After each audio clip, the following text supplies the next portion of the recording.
네, 이어서 말씀드리겠습니다.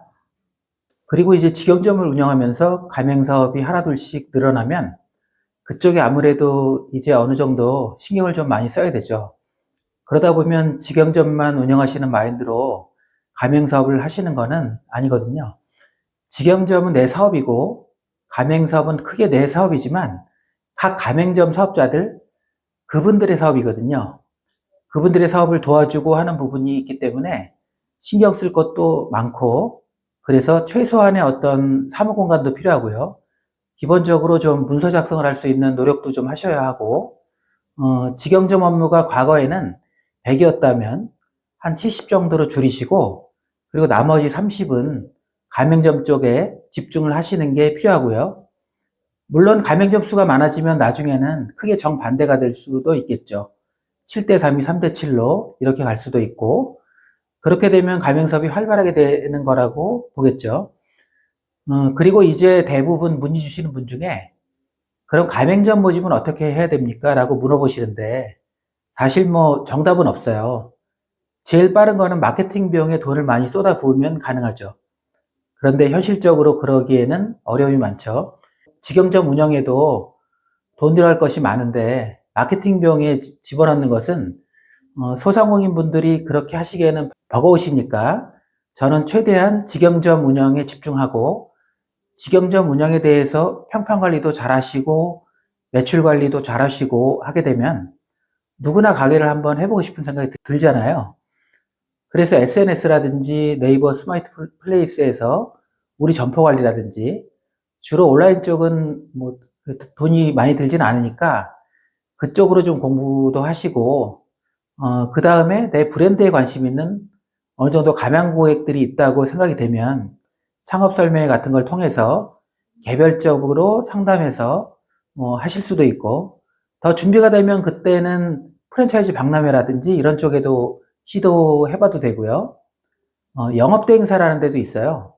가맹점 모집만 전문으로 하는데 영업대행사는 지금 단계에서는 뭐 그거는 권해드리진 않아요. 영업대행사를 하게 되면 그분들이 우리 브랜드만 영업하는 게 아니잖아요.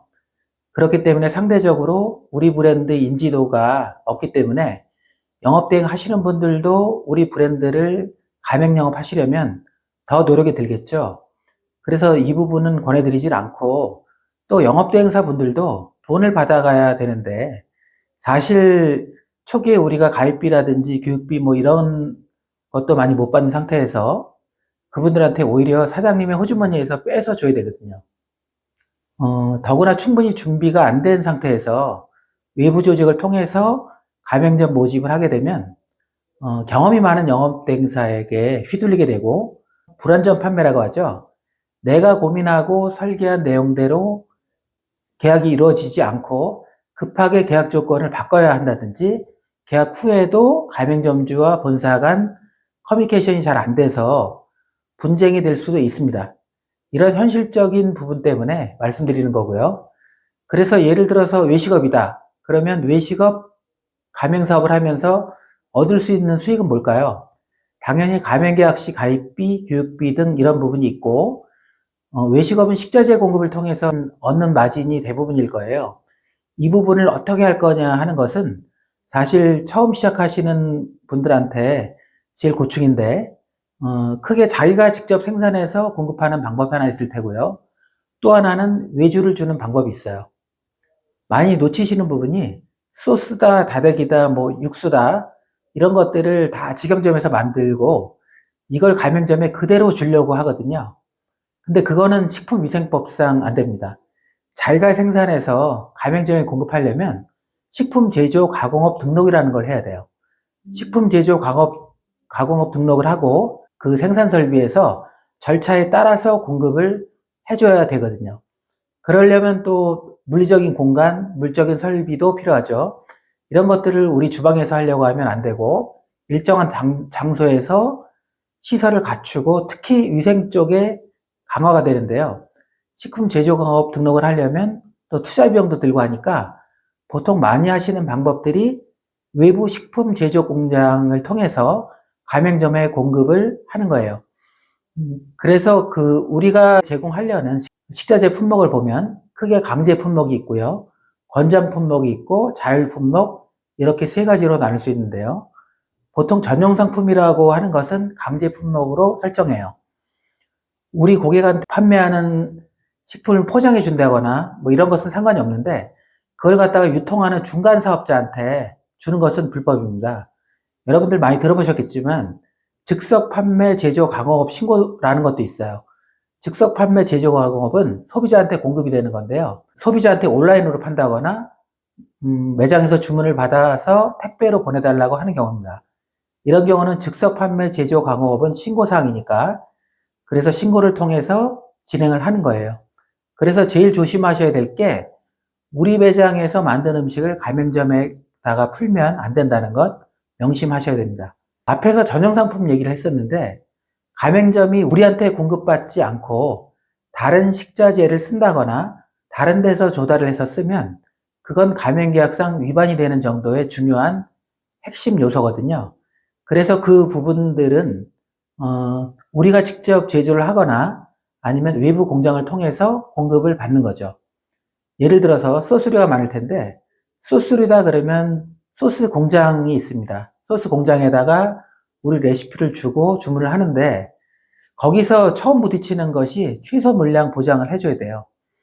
우리 거를 만들려면 일정 물량이 담보가 돼야 그 공급을 하는데 이 부분에 대해서 첫 번째 벽에 걸립니다. 그래서 처음에는 범용 소스를 많이 쓰는데요. 그러다가 나중에 어느 정도 가맹점이 좀 생겨서 물량이 어느 정도 안정적으로 보장이 가능하다 그러면 그때는 독창적인 소스를 만들기도 합니다. 그리고 권장 품목으로 많이 들어가는 항목인데 주로 공산품들이겠죠. 마요네즈, 케찹, 조미료, 장류 뭐 이런 것들 업종에 따라 다양하겠지만 시중에서 팔리는 공산품들은 보통 내가 기존에 거래하고 있는 유통업체 등에서 패키지로 보내주니까 그렇게 해서 제공하는 경우도 있고 경우에 따라서는 그것도 아예 자율품목으로 두는 경우도 있어요.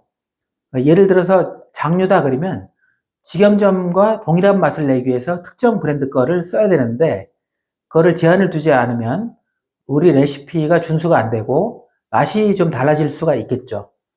전국 어느 매장을 가거나 똑같은 재료에 똑같은 레시피를 써서 똑같은 맛을 내야 되는 거거든요. 매장 환경이라든지 서비스 방식의 통일 뭐 이런 것들은 뭐 별개로 하더라도 말이죠. 그래서 보통은 유통업체에다가 패키지로 발주를 하게 하는 경우가 많습니다. 그리고 자율품목 같은 경우에는 상하기 쉬운 채소류 같은 거겠죠. 그런 것들은 보통 본사가 관여하지 않고 있죠. 시세도 자주 바뀌고 신선함을 유지해야 하므로 본사가 괜히 손댔다가 곤란한 경우가 많을 겁니다.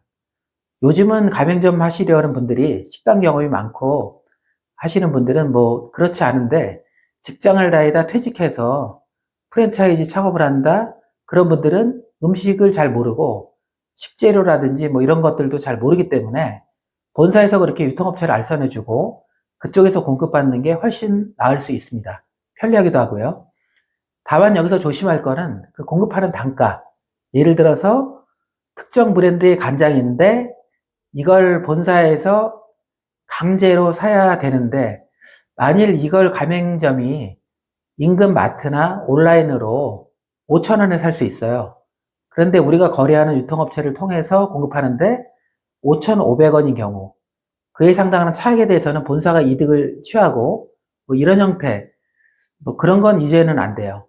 그래서 적어도 가맹점에서 온라인으로 사든 근처 마트 가서 사든 가격이 최소한 본사나 협력업체가 공급하는 가격과 같거나 좀 저렴해야지 본사 등에서 주문하고 안정적으로 운영을 할 수 있겠죠. 보통 내 전용 상품이 없어서 그 부분에 대해서 수익화를 하고 싶어 하시는데 이런 경우에는 규모 경제가 만들어져야 된다고 생각을 합니다. 초기 가맹사업 때는 사실 규모 경제를 만들기가 쉽지 않으니까 그래서 그때는 가맹점에 대해서 큰 돈을 벌 생각보다는 가맹점이 영업을 잘할 수 있도록 도와주시는 쪽에 집중을 하시고 그러다 보면 또 자연적으로 가맹점이 하나둘씩 더 늘어나거든요. 그래서 어느 정도 물량이 생기면 그때는 유통업체하고 얘기를 할 수 있겠죠.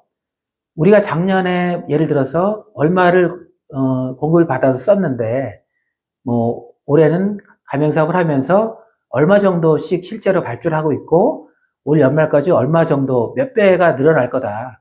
내년에도 가맹점 모집이 되면 지금보다 훨씬 많은 양의 주문을 할 거니까 공급 단가에 대해서 좀 본격적으로 다시 얘기를 해보자. 이렇게 할 수 있는 겁니다. 그때는 어느 정도 뭐 본사도 그 부분에 대해서 단가를 인하시킨 만큼에 대해서는 마진을 취할 수는 있어요. 식품 제조 공장이나 유통업체를 통해서 가맹본사가 이익을 얻을 수 있는 방법은 크게 두 가지인데요. 하나는 그 협력업체로부터 본사가 직접 납품을 받아서 거기에 마진을 붙여서 가맹점에 공급하는 방법이 있고, 또 하나는 그 협력업체가 가맹점에 공급해주고 매달마다 월정산을 통해서 전달 매출액의 몇 %에 해당하는 금액을 그 수수료로 받는 경우입니다.